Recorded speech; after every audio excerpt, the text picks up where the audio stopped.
I first want to thank you, Professor Harding, for coming up to the show. It's not really a show, it's just a podcast. But Okay. thank you for coming. Well, it's your show. Why not call it a show? Sure, I'm exactly. happy to do it. Yeah. So before we start, could you give us a short introduction of yourself? Wow. I've lived a long time, it Exactly. seems, so it's hard to do a short one. Well, to get the basics over with first, I'm Harry Harding. I'm a professor of public policy here at the University of Virginia, in fact, founding dean of the Frank Batten School of Leadership and Public Policy. And basically, before coming to UVA, I've had mainly an academic career, teaching at both small liberal arts colleges like Swarthmore, and then larger research universities like Stanford University, which is where I got my PhD.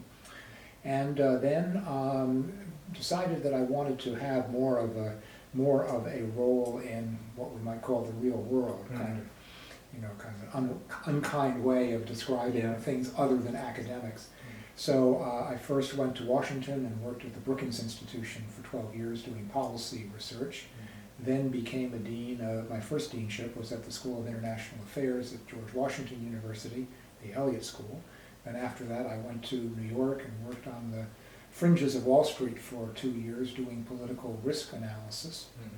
And then I got the offer to come to UVA to set up the Frank Batten School, which I did for 5 years. And I continued to kind of divide my time between UVA and the United States and Asia, particularly Hong Kong and Taiwan.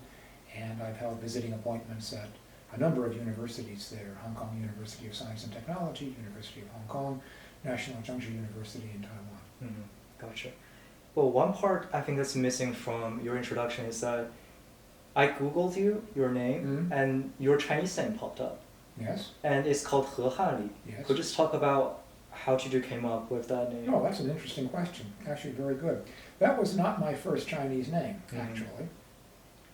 And you'll see the problem because it's actually quite hard to pronounce, at least for me, my original Chinese name. It was always He. That was the surname that my first Chinese language instructor, a summer program at Columbia University, a very famous, very demanding Chinese language teacher named Loretta Pan. And she gave me the term He, Hans, so far the same, and then Ray, meaning sort of underneath is meat, and then a Tao on top, so meaning... That's my name. Really? Great, yeah. Really? So it means budding. It means budding something, right? And so her idea was this was budding sinologist, budding student of China. After having studied with Ms. Pan for introductory Chinese over the summer, then going and teaching, learning second-year Chinese at Stanford, I then went to Taiwan for summer school. And the family that I lived with decided that this was totally unpronounceable, not a real Chinese name. And so they changed it to He Hanli, which indeed is easier for most people to pronounce. So it's my second Chinese name. And it's the one that and then of course there is the, I guess you call it the transliterated Chinese name, which is Hali Hading. I think that doesn't make much sense in Chinese. And well, the Chinese have been very slow to acknowledge that foreigners can have Chinese names. They think it causes confusion. So they for a long time used Hali Hading. And then what's worse is because my father was also Harry Harding, my full name legally is Harry Harding Jr. So that becomes Xiao Hali Hading, little Hali Hading, which is probably the most awkward name of all. So now I've got He Hanli and I'm sticking with it. Interesting. For my second question, I assume that before you visited China, you learned a lot about the country. I guess my question is, what's the one thing or some things that shocked you once you arrived, that's sort of missing from your previous education about China? Well, almost everything, because my first visit was actually into mainland China. I've been to Hong Kong and to Taiwan, but to mainland China was in October 1976. I was there when the fall of the Gang of Four was announced publicly. I've had very good luck in my timing of trips, totally by coincidence. But as we were about to leave the United States, and I was then at Stanford, leave the United States for China, there were rumors that we didn't even know the name Gang of Four yet, but these four radical leaders associated with Mao had been purged, had been arrested and purged, but there was no confirmation. And so basically the whole trip was it was amazing because we were there on the day that it was announced in Beijing. And so we were returning from a visit to a May 4th cadre school. May 4th, wasn't it? No, yes, May 4th cadre school, Wuziganxiang. And we saw the huge demonstrations along Chang'anjie that day. I still, somewhere in a safe place, have some of the little banners that people had. And then took the overnight train to Shanghai, and there was another demonstration there. They were one day late because they needed to consolidate to make sure that Shanghai was secured. And then it was even a bigger mob scene, an absolute jubilation in Shanghai at those developments. And so I had no idea that was going to happen, so I had an experience with kind of a national surprise, celebration, mass demonstrations of the sort I've never seen before or since. Gotcha. But everything that I saw was surprise. It was all learning at a distance because at that time, basically, as you know from taking courses to me, that even though this was now after the Nixon-Kissinger visits, it was in 1976, very few Americans had been to China. More Americans had set foot on the moon than had been to China before the ping pong team. So everything was second-hand, third-hand, fourth-hand. So everything was a amazing surprise. Gotcha. Interesting. Just another short question before we delve into U.S. and China relation questions. Are there any cultural sites that you will recommend for people to visit, or do you have a fond memory of? Well, I can't say that I've really done a whole lot of tourism in China. I've done a fair amount. I'll mention some of my favorite places, but basically it's been the equivalent of what in the United States we call the Bosnia-Wash corridor, Boston, New York, Washington. So it's been basically Beijing, Shanghai, of course, Hong Kong, and Xi'an a couple of times, and then some of the other sites in the south and the southwest, Wuhan, and so forth. But I think in terms, so I haven't seen everything. But in terms of what impressed me the most was, I think, won't be any surprise, Xi'an, Hangzhou, Suzhou, the Li River. I've not been to any of the great mountains in China, not to Huangshan. Great Wall, of course, and Kunming. So just some wonderful places to visit, but I barely have scratched the surface. Gotcha. And let's delve into your perspective on U.S. and China relations. So, in 1972, you published the book A Fragile Relationship. Yes. And you essentially... 1992. Yes. It was from 72, so it was published in 92, yes. Gotcha. And at that time, you called the relationship fragile. Right. What do you think about the current relationship? Do you think fragile still apply? This is a question that I'm often asked, and I think that it was fragile then, and fortunately it did not completely fall apart as a result of the Tiananmen crisis. Although I think it was proved to be less fragile than I had feared. I think it is even more robust today. I've thought of a different term, and maybe partly because of the alliteration involved. I often use the word fraught. That's a word that even many Americans don't know. It's used more and more in English, but it means a difficult, strained relationship. It's also been a resilient relationship. So it's hard to describe it in a single word, but I think now, rather than the question of stability or resilience or robustness, I think it's increasingly a competitive relationship. So if I had to use one word to describe it today, it would be on a different dimension, I suppose. Gotcha. I see. And another question I have is that I want to talk about the object masks because I think it's an interesting object that connected many turmoils that happened recently in China. So in Hong Kong, the demonstrators wear a mask because they are fear of the tear gas. Right. And another reason why they wear masks is because they don't want government to track their identity and avoid future prosecution. Mhm. And another thing that mask represents is censorship, the lack of freedom of speech, Yes. that you cannot speak freely. Yes, so it's sort of covering the mouth. Exactly. Yes, that's right. And the most recently, mask becomes a really valuable asset because of the coronavirus. Yes. That you cannot buy masks Yeah. anywhere in China right now, Yes. and it has caused many either market problem or social problem, or people becoming to realize that government does not have transparent information or data for the public. Mhm. So, do you think that at this point in history, that there is a political mainstream moment for U.S. to engage? Because I think at this point we have seen so many political turmoils in China. That would you recommend the U.S. to engage or disengage from China?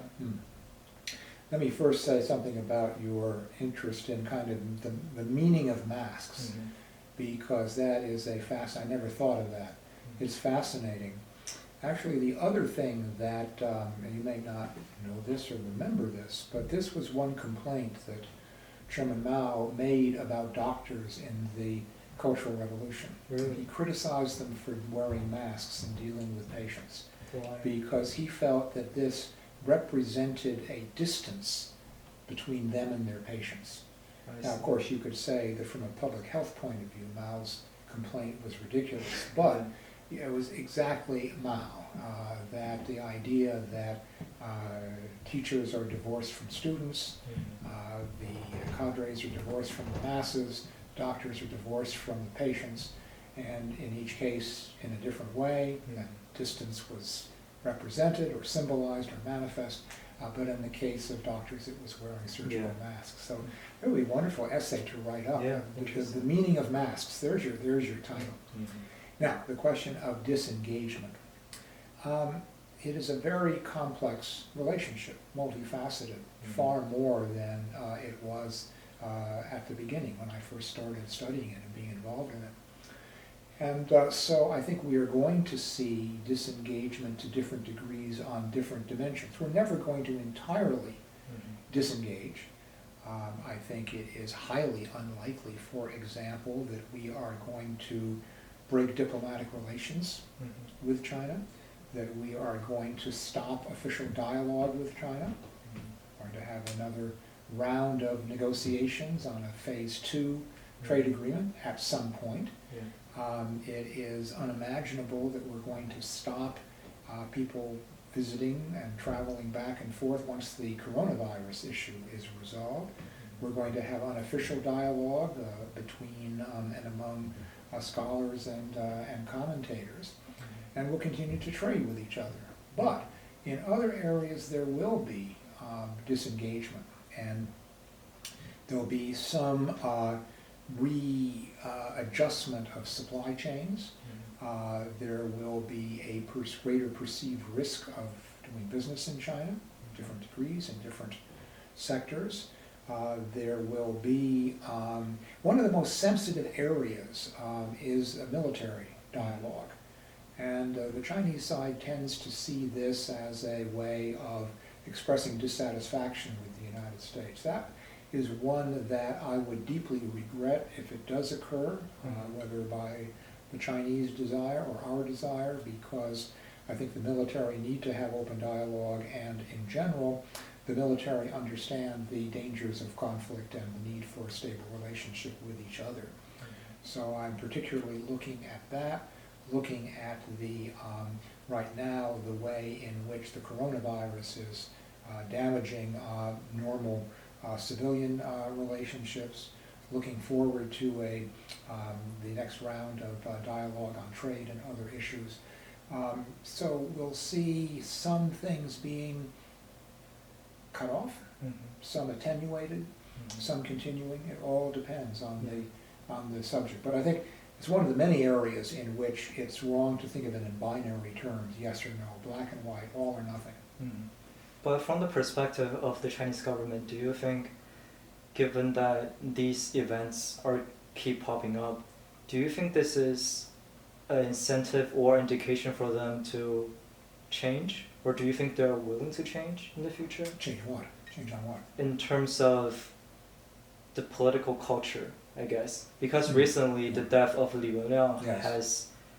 has triggered a lot of public debate about why a doctor who is just doing a very normal thing, he noticed something and he shared the information with his friends and family, Exactly. the close ones, not even the public, and he was essentially detained. Right.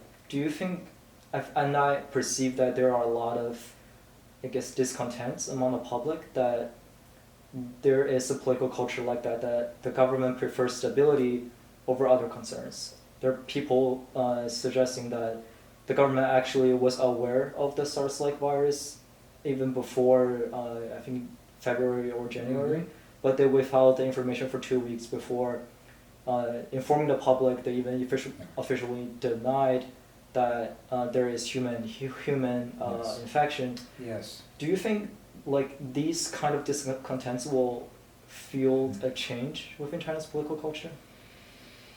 What a fascinating question. I don't think you were there to hear Perry Link on Friday, who talked about this kind of question about changes. He called it turning points in popular political thought in China. And what he basically, his argument, without going into all of the examples and details, was that basically popular political thought has changed because of facts on the ground. This is not because of propaganda from the outside or even because of people traveling abroad, studying abroad. It's basically something happens in China and people interpret it in a certain way. Members of the audience said all of the examples he said were of kind of thought turning negative and critical. And I think we all acknowledge that maybe there were other things that might have a more positive impact on political thinking, but we didn't go into that in detail. That was not the subject of his talk. And we did talk about the coronavirus and the Wenjiang, because in each case, the argument that Perry was making was that basically what happens is that there's something that causes a rethinking, and then that is linked to some kind of broader political value or some kind of general political value. And in this case, I asked specifically about Li Wenliang, and I said, do you think that's a turning point? He said, too early to tell. And then we talked a little bit about what political value that might be seen as representing or questioning. So we had two possibilities. I said freedom of speech, which was what happens when you restrict it. And the other is the idea of what Daniel Bell, the former Canadian, the one now working in China, has called meritocratic authoritarianism. Does this show that meritocratic authoritarianism can cease being as meritocratic as it claims, and will cause question about that? And I think, if I remember correctly, I shouldn't speak for Perry, but I think he said definitely freedom of speech, because everybody can understand that. He said meritocratic authoritarianism, that's a very sophisticated concept that most people don't even know about unless they've read Daniel Bell. So I think he thought that this would be, if this does arouse concern, it will be organized around why speech is restricted. Having said that, on the other hand, and while being a firm supporter of freedom of speech myself, the problem is what happens in a situation like an epidemic, that speech, that basically false speech, biased speech, inaccurate speech, that can be in that situation dangerous, spreads, unchallenged, uncorrected.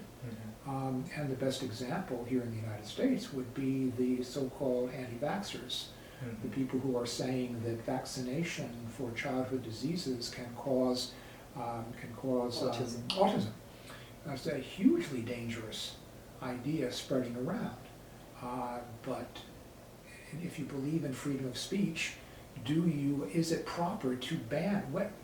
What speech do you ban? Mm-hmm. And of course, the classic case in American law is the idea that it is not permitted to shout fire, falsely shout Mm-hmm. fire in a crowded theater. Mm-hmm. So basically the idea that when the free speech can cause a kind of a panic, and for you say that the anti-vaxxers are causing a panic, well, not in that same sense, but yes, a kind of a mass kind of rejection of sound public health or public safety. Mm-hmm. It raises, there are no easy answers in Yeah. today's world. That's what makes things so difficult and so complicated. Mm-hmm. But the way I think about freedom of speech in China is not necessarily that government does not allow you to say anything critical about the government itself. I think it's more about maintaining stability. As I've said, if this information spreads out, as you can tell, China have 1.4 billion people, and for one day, if every man in China bought a mask, it would deplete annual production of masks in China. Mm-hmm. So every panic in China will be, to some extent, a more disturbing event. Yeah. And to some extent, I think I understand their idea of maintaining stability. But do you think Yeah. that value should be continued, even in today's world? Well, again, a couple of reactions to some of the other things you said. You asked about my first trip to China, and you mentioned the importance of sheer numbers. And I think this is something really that is important, that numbers do matter. And there's a lot of debate, for example, among political scientists as to what is the optimum size for democracies. Is democracy scalable? And if it's not, what's the maximum number? It came out of Greek city-states, very small. It seems to work in larger societies, but with difficulty. And I'll just tell you one story from that same first trip to China, when, again, one of my co-travelers, fellow travelers, not in the political sense, but just in the sense of belong for the trip, who was a Stanford alumnus, who was a retired accountant for Southern Pacific Railroad on the West Coast. He looked the part. He had this crew-cut gray hair, wore wire-rimmed glasses. He looked just like an accountant.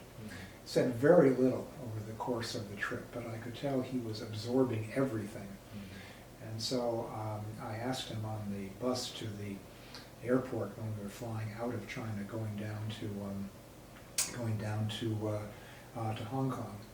I said, Ed, you haven't said much on this trip, but I know you're taking it all in. What is your impression? The same question you asked me. What surprised you? What is your impression? He thought for a minute and he said, well, there's a hell of a lot of them, large numbers. They're smart and they're well organized. I hope to God they're on our side. And that strikes me as one of the best, sort of short reactions to China that I've ever heard. And it began with the question of numbers and organization, and of course this huge talent pool. So I think it hit a lot of nails on the head. Is freedom of speech still a valid concept?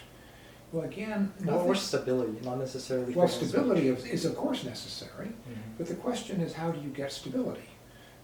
Do you get a kind of a top-down stability through repression, or a more natural stability from the bottom up, where basically people feel that they are heard, that there is enough consensus that freedom of speech is basically around, let's call them second-order issues rather than first-order issues. That it's not, are you an enemy or a friend? Are you one of us or not? Are you a communist or are you a capitalist? Or now, unfortunately, are you a Republican or a Democrat? But rather over basically how to achieve common goals and address common problems. So I think you're right to say that, as in almost anything, ways of organizing depend on context. And freedom of speech may work better in some contexts than others. Stability will be easier to achieve in some areas than others. Right now, what worries me, the danger of using basically whatever noun you want to use, repression, suppression, authoritarian, but you all know what I mean when I say that. It really is then like riding the proverbial tiger. It's very hard now to dismount. Once you have kind of bottled it all up, what happens when you begin to let it go, if ever? And that, I think, is the danger of using restrictions on speech as the main tool. Having said that, there is some speech that societies, and there's a kind of an increasing list. Hate speech, that's a new term in the United States. And yet hate speech is banned. Obviously, hate speech is banned in because of Nazi Germany, in Germany. So this is something new. False speech, the classic shouting fire in a crowded theater when there is no fire. So I think that we are beginning to acknowledge it, but when these are exceptions to deeply held general principles, it's a difficult call. And then, of course, the process of so-called instantiation. Is this an instance of the now prohibited speech? Is this hate speech? What's the line? And so there are no simple answers. Okay.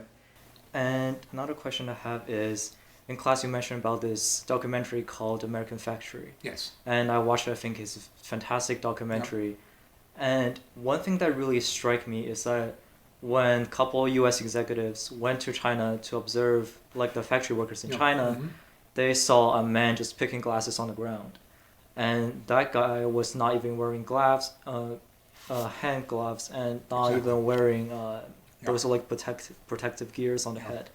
And the guy just said, I cannot believe this. This man is just picking glasses all day. But in class you also talked about, you had this inspiration that U.S. and China to some extent are also very similar. Could you comment on that? How do you think U.S. and China Well, this is one of the are differences, unfortunately, but I'll tell you how they're similar in a minute. Again, you're making me remember my first trip to China, because that was another impression, not by the former accountant, I forget by who, but we had people, these were basically a group of Stanford alumni, most of them, frankly, wealthy donors, members of the board. But we had people who had experience in industry, and they were horrified by the lack of safety procedures, of people working not just without gloves, but without helmets, without safety shoes. I didn't even notice this stuff because I wasn't sensitized to it, but they lived it every day in their own business. And so this is so it is kind of sad that this is still such a problem, apparently, for China. I think I'm not talking about like the safety aspect. I think what I'm talking about is Similarities and difference. No, like to some extent, I think Chinese workers are more estranged than a typical capitalistic worker, because in Marx, his writing, he talked about this sense of estrangement, because the work you produce is not your passion, it's not part of yourself, it's taken by others, so you essentially estrange yourself from the product you make. Right. In the US, people always thought about, I want my work to have values. I can only work from, say, 8 to 5, and then it's just my personal life. You cannot interfere with that. But in China, those workers are doing one task, just picking glass every day, repetitively, from probably 9 to 9, and they only have 1 day off a week. Right. And a person from a capitalist world cannot believe that is happening in a communist society. And I think that's what really surprised me, that to some extent they're more estranged than a typical capitalistic worker. Well, this is, kind of raises the question of the similarities between China today and kind of what we might call middle stage capitalism, before there were the combination of meaningful unions and government regulation to deal with some of these issues. But we certainly had whenever you've heard of the Triangle Fire in New York, where garment workers, mainly women, were literally locked in to their workplace in a building, which then caught fire. They couldn't get out. We had exactly the same problems: child labor, abysmal working hours, terrible working conditions, and that's even before we get to the repetitive, meaningless nature, the alienation of worker from work. Still, I think for many people, the idea that work is intrinsically meaningful is kind of an unimaginable luxury. The first job I ever had, a summer job, as a college student, was in Amsterdam, working for Time and Life magazine subscription fulfillment office. And it was basically assigning a code to, or looking up the code for every new subscription based on the town or village to which the magazine would be sent. It was very repetitive work, and you had to keep then updating these as you had new towns you never heard of before. You had to sign it. And I said I was bored to tears. And I talked to my fellow workers. How come you're not bored to tears? And they said, what do you mean? Of course working is boring. Only somebody from, and Netherlands was hardly a poor society, but the idea that work should be meaningful for people working in sort of the non-creative sphere is a new idea. And as the saying goes, many people feel that they don't live to work. In other words, live to the excitement and the fulfillment of work, and they work to live. They have to earn money, and that's how they put it to me. This is our job. Who cares whether it's interesting or not? It pays our bills. So perhaps different cultures and certain levels of development. This is, I think we've talked about Maslowian hierarchy of needs, and basically as people become wealthier, then they begin to demand other things. They demand greater safety in the workplace, greater representation by unions, greater right to voice opinion in politics, greater meaningfulness in their work. All of this comes with time and is basically, you might say, the luxury that comes with wealth. Interesting. And go back to the previous question, could you comment on where do you think U.S. and China agree on? Because you said both countries to some, not necessarily agree, but you said to some extent they're very similar. Well, the example I always give is that story that I told you of the British executive who came to Washington at a time of emerging tension and listened to Americans and Chinese going back and forth arguing about the relationship, and concluded by saying, the problem here is you two are so bloody similar, and all of us were astonished. She had to leave. Nobody could ask a question. But as I've thought about it, I think that we are both societies that are based on values. We like to say that we're pragmatic societies, and we are to a high degree, but we're also very moralistic. And I would refer you, and especially your listeners who know some of the major Chinese scholars in intellectual international affairs, to look at the work of Yan Xuetong at Tsinghua University, who has written about moral realism. And basically that merger of realism, practicality, and morality, at least as invoked. So both Chinese and Americans think that they are acting not just pragmatically, but out of high principle. And since those principles and values differ, that then makes their differences more difficult to manage. So there may be many other similarities. As one social psychologist, I forget who it was, but it was the opening sentence in a textbook that he wrote that I read in college. All human beings are A, like no other human being, B, like some other human beings, C, like all other human beings. In other words, we all are in some ways similar, in some way totally unique, and in some ways like some others, but not all. And so it's the same for societies, and we kind of understanding that balance of similarity and difference, identifying the similarities and the differences, identifying where, if ever, are we entirely unique. I was taught by good English grammarians, unique is an absolute term. Unique means unique. You can't say really unique, very unique. You're either unique or you're unique. Yeah. And probably societies are unique in the combination of attributes, but probably not in very many individual attributes, if you see what I mean. To some extent, I understand what you're saying, but also raise a couple questions. Sure. Because when I think about U.S., I do think about people with a lot of values for democracy, for human rights, this idea of freedom. Even I think American dream is to some extent a value for Americans.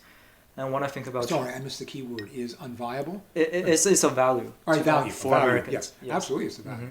And when I think about China, especially the government, I think when they announce a certain foreign policy stance, they also associate them with some sort of values of such as non-interference. That China, as a big country, it should be responsible for a lot of international affairs. And if we look back into history, there are also famous philosophers that mentioned a lot about values, such as Confucius, Lao Tzu, Mo Tzu, those kind of philosophers. But to some extent, I also don't understand, because in the U.S., to some extent expect people to be moral, that I don't expect to be hurt by like the product I consume in this kind of market. But in China, I often hear about the news that, for example, people add some sort of like illegal ingredients to the meat. People use all kinds of ways to cut down cost, and they don't have that much value for health or just market regulations. Right. Well, this is a difficult subject to talk about, because you tend to have overgeneralization and argument by anecdote and story. But I think that the basic dimension that we're talking about is what might be called basic levels of civic morality and therefore of mutual trust. And Francis Fukuyama, before he became more controversial when he wrote about the end of history and the clash of civilizations, basically wrote about trust and correctly identified it as one of the key elements of well-functioning societies. And he identified China as a low-trust society, America as a high-trust society. And I remember, this was many years ago now, when I first heard him say this, I challenged him and I said, there are Chinese friends that I have who I would trust my life to. So I don't see it as a low-trust society. But I think that, I forget how he answered it. He didn't, I think, I could answer my own question better now. And that is the question of kind of generalized trust. Do you trust a stranger? And in the case of people I'm talking about in China, these are people I know. These are not strangers. These are friends, certainly family.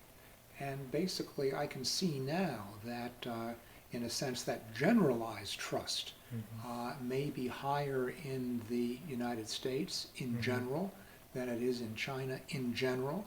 But I believe, this is a hypothesis that needs to be tested, that one of the key conditions here is scarcity versus abundance. And I know you've heard me talk about this. I really think this is a key economic dimension that underlies a lot of culture. And that if societies are abundant, it's easier to trust. It's not such a zero-sum game. But when there's scarcity, then suddenly, let alone instability and physical danger, then it's rational not to trust. There's some interesting work on trust that basically raises the question of under what conditions do people trust each other. That book does not talk so much about scarcity and abundance. It talks about both. Do you trust their intentions, but also trust their capability to be honorable, Mm-hmm. do the right thing. Yeah. And again, this is one of these fascinating dimensions along which societies may vary. Mm-hmm. I think I'm more sympathetic to the Fukuyama argument today than I was when I first heard it. Mm-hmm. But that doesn't mean that nobody in China trusts one another. You have to. You cannot have a society without completely without trust. Mm-hmm. And you probably risk, as we now have to teach our kids, it's very risky to believe that everyone in a society is trustworthy. Yeah. Interesting. And before we started the podcast, I posted posted that I'm going to have a podcast with you on social media. So I gathered some questions from Chinese listeners. Okay. And some of the question might be too general to be answerable. Okay. And some are the things that we talked in class, but I think I owe it to the listeners to ask U.S. and China relation expert on this. So the first question, why do U.S. interfere with China's internal affairs? Why? Well, of course, again, I hate to always kind of ask kind of linguistic questions, definition, but what do we mean by interfere? Mm-hmm. And in class, I hope you don't mind if I share with your listeners the fact that you basically said, what right does the United States have to interfere on the Taiwan question? In other words, isn't that simply a matter for Chinese, meaning both Taiwanese and mainland people on the mainland to work out? And I think that in general, I think that when there is a society that does have a sense of universal values, is more likely to believe that it is appropriate and justified to criticize the violation or infringement of those values in other countries. So I'm not going to argue the point of whether this is justifiable or not. I think Americans do believe it is justifiable.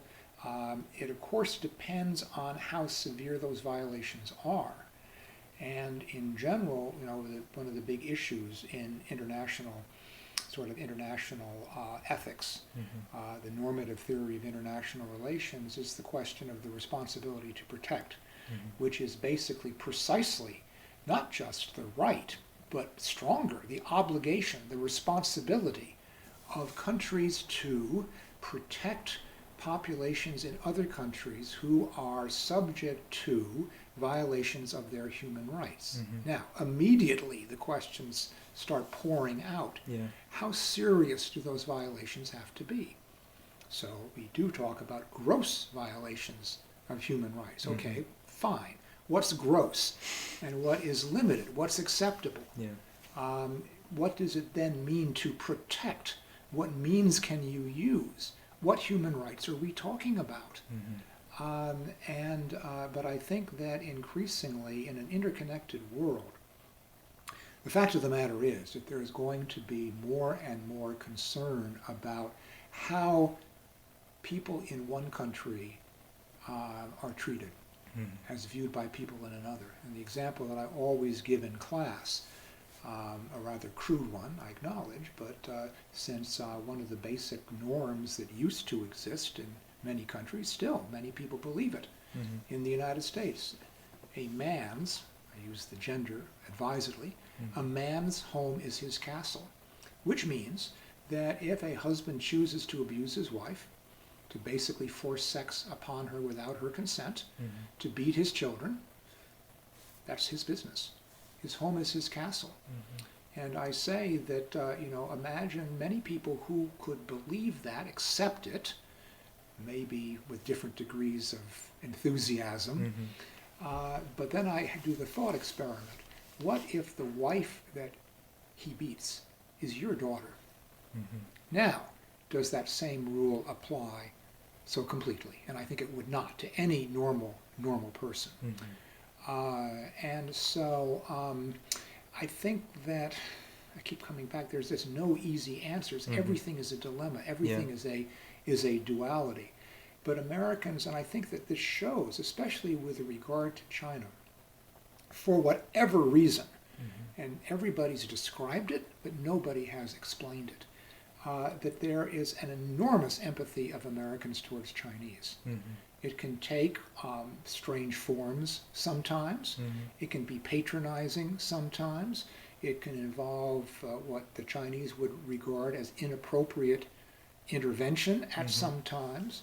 But basically it is because of this sort of cultural complementarity, which again is this odd combination of similarities and differences, where we see the similarities and to some degree admire the differences. The Chinese are indirect, whereas Americans are in your face, and Chinese value a kind of an ordered society, and Americans are more much more spontaneous. And sometimes those differences repel, sometimes they attract. The book that I recommend on this that tries to say what this all means is Gordon Chang's book, Fateful Ties, which basically says, why are Chinese and Americans historically so obsessed with each other? Why are we each the mirror into which the other looks to understand itself and turns to for some answers to some of its problems? No one has really explained this yet. I think Gordon comes closest. Interesting.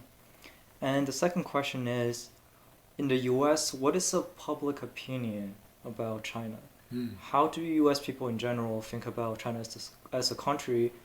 And to another, I guess a follow-up question is, how is the public opinion managed by the government or by the media?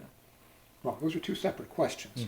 The way, and let's deal with the basic question first. And the short answer is this is an empirical question, and I am not completely up to date on public opinion polls. I think that what we have seen is that public opinion, of course, about China until the time of the normalization of the Nixon visit, and then normalization was very negative, and that will get into the question of government and kind of the overall political relationship between the two countries. It then began to improve, and it basically went steadily upward through I forget the time frame that I'm talking about here, but certainly up to June 4th. And then it was like 75% favorable, and then almost literally overnight it collapsed down to 25%. And it has been kind of gradually increasing favorability since. To the best of my knowledge, it never fully recovered, and now in recent years it has fallen again. So that gets to the question as to the role of government. But before I get to that, I should say favorability is a very, very general term. And so there are many more specific questions. For example, do you see China as an economic threat, as a military threat, as an economic partner? Do you see it as a severe threat, a moderate threat? So you really have to look at these polls in great detail, and whenever I do so, I'm always left probably more confused and uncertain because it's so hard to come to the general picture. But I think it's fair to say that Americans do not regard China as favorably as they once did, and that, but that they don't necessarily see it as the greatest threat facing the United States right now, either because there are bigger countries that are bigger threats, or because they think that domestic issues or climate change are bigger threats. But I would encourage your fans to look. The easiest place to go is to look up Pew public opinion polls, because they do the best job of all of this. Now, then the question of how does government shape it? Well, of course, we would like to think that the government plays no role, but of course that's naive. One thing that I still believe this is the case, is that official U.S. government propaganda or information agencies, USIA, cannot operate in the United States. They are prohibited by charter, to the extent that at one point, I think that they could not even distribute some of the analysis that they did, because it was produced by USIA. I forget all the details, but there were things that we might have liked to have read and received that they could not distribute. Having said that, of course, the schools provide a basic socialization. So you have to look at the textbooks. Of course, although the conservatives in the United States now like to use the term government schools as opposed to public schools, we have so many different school districts. Textbooks are different all over the place. Private schools don't use them. All I can ask, how was I educated about China? I was educated by a former missionary. Quaker missionary, which is pretty unusual. Yeah. But I had a very positive view of China in my school days. This was mainly in secondary school. In high school, I don't remember learning that much about China, except as part of world history, where the story was basically the standard one of China grappling with the coming of the West and the Opium War, but at the same time China's backwardness, that very complicated story. College, I think I got probably a sustained positive view of China, because as crazy as it sounds, that was the beginning of the Cultural Revolution. Americans in colleges had a very positive view of the Cultural Revolution, because it seemed to speak to the same issues that they faced. Again, Mao and the doctor's mask and the professor, the distant professor, on the idea of the youth rebelling against bureaucracy had a lot of appeal in the West. You may say it's totally surprising, and in the same way that Chinese may have been attracted to the West and seeing only the good and not the bad. So I think that it's very difficult for the government, because we have so many governments, to shape public opinion. The way it's done is mainly through speeches by presidents and by officials. And the problem these days, and I've just seen this over time, is that it is impossible for the president to give a speech and have it simply reported. The president said. It is immediately going to be interpreted, then it's going to be criticized. So it's going to be, so many different conflicting messages that my concern now is everybody just tunes everything out. They just don't have the time, the interest, or the energy to sort out all of the conflicting messages that they get. But certainly presidents like to give, this president really doesn't like to give substantive speech. He gives campaign speeches. He basically says, my job is to get reelected. He leaves that to Vice President Pence and to the Secretary of State and other lower officials, but how much attention these speeches get, other than those who are already interested in the subject, I rather doubt. And the last question is, many of the listeners say went to university in China for undergrad. Yes. And some of them are looking forward to apply for a U.S. university for their graduate studies. And their question is, do you recommend as a U.S. professor for Chinese scholars to study in the U.S.? Since you have some experience in China and the U.S. university, do you recommend? Again, I'm going to say it depends. Well, first of all, what do they want to study? And I think, first of all, they have to understand, at what level do they want to study? Are they talking about master's degree programs, professional schools, or PhD programs? And the reason that I say that is twofold. Number one, graduate school in the United States, of course, as a high-income society, it's not cheap. So the question is, who's going to pay for this? And PhD programs, basically, even for American students, I would say, unless you get a full fellowship, don't go. Because basically you will encounter so much debt that relative to the job prospects, that is a very risky proposition. And so make sure that you, if your family may be wealthy enough to do it, that's wonderful. But certainly for a PhD program, make sure that you're thinking about full scholarship and stipend. So that would be my first bit of advice. For graduate schools, it depends on, or professional schools, it depends on the profession. Some skills like engineering, for example, would be very, very transferable across cultures. Of course, these days, suddenly we have the issue of sensitive and classified information in some areas. So that's a different question. My concern for basically for other professions that might seem to be transferable, business, public policy, to be honest, is basically to what extent are those programs, those graduate programs, focused so much on the United States that it's not so useful for any foreign student, especially Chinese students. I worry about that, to be honest, about public policy, which in the United States, although there's some change, is basically American U.S. public policy. Now, some of the skills can be transferable, but still the context is so important, and that's often only the U.S. So I'm giving you, again, I apologize to your listeners, I'm always giving you a complicated answer, but it's a complicated world. Exactly. I certainly welcome them, hope that they will consider studying abroad. Wells, I think that one of the greatest regrets in my life is I never studied abroad when I was an undergraduate. I certainly did later, but that was for language work, and that was basically then for my more professional training.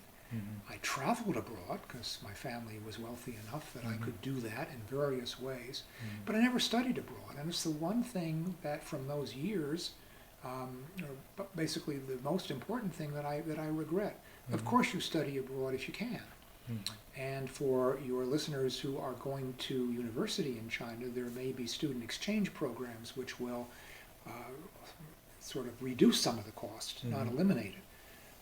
And so cost will remain a factor, but yes, study abroad if you can, but be careful to think about the cost, the appropriateness of the training, the transferability, the utility of it, and so you have to make these decisions carefully. Gotcha. And Professor Harding, thank you so much for your time. Great and pleasure. Before we leave, are there some books that you recommend for both Chinese listener and U.S. listener on the topic of U.S. and China relation? I recommend strongly my forthcoming book. Unfortunately, I haven't finished it yet. No, I would say I've mentioned a couple of them already. I think that I would immodestly recommend A Fragile Relationship as an interpretive history of that period from basically 1972 to 1992 or so. I would recommend the book, to remind your listeners, this book by Gordon Chang. There are two Gordon Changs. One is very controversial, very critical of China, the author of The Coming Collapse of China. I'm still waiting for that, hasn't happened yet, although he said it was right around the corner. It's a different Gordon Chang who teaches at Stanford, who's a historian, and that's the book called, oh my gosh, I've already forgotten the name of it.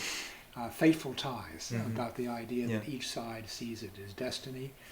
A standard history from a more scholarly history is by Warren Cohen, called China's Response to America, which is, America's Response to China. Gotcha. And this was a kind of a play on the Fairbanks' China's Response to the West. This is a very scholarly book, a much more kind of readable book in English. I doubt that it's been translated because it's quite critical, by John Pomfret. You have to look up the name. I forget the title of the book. This is a journalist's account based on a lot of research. That's one of my favorites to recommend to American readers, recommend it to Chinese if they can get their hands on it. So those would be some of them. Then, of course, there are more specialized books on various aspects. But for general overviews, that's what I would recommend.